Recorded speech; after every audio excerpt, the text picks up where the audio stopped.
Майрамдык берүүбүздү улантабыз. Эфирден башын эле бүгүн алгач музыкалык коногубуз менен баштайлы деп чечтик. Себеби дегенде бардык аталарды, энелерди бүгүнкү майрам менен куттуктоо үчүн бизге студиябызга конок чакырганбыз. Бакыт Ыбыкеев аттуу агабызды Кыргыз Республикасынын ушундай алдыңкы иштерман кишилеринин бири, опера жана балет театрынын солисти. Саламатсызбы?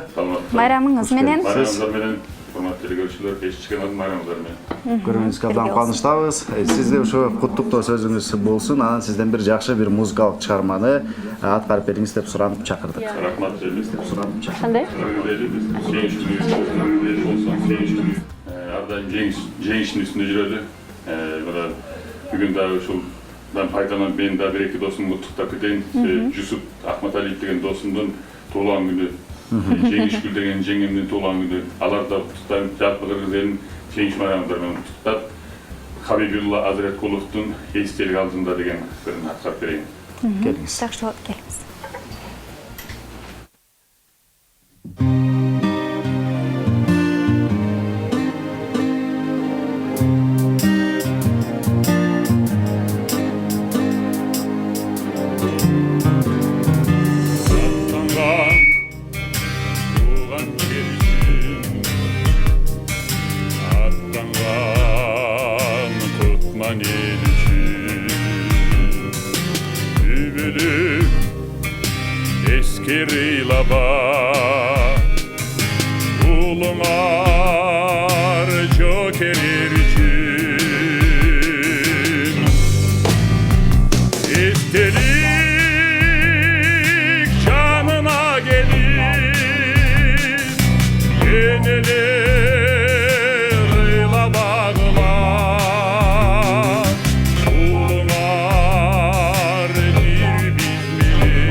Turbaylı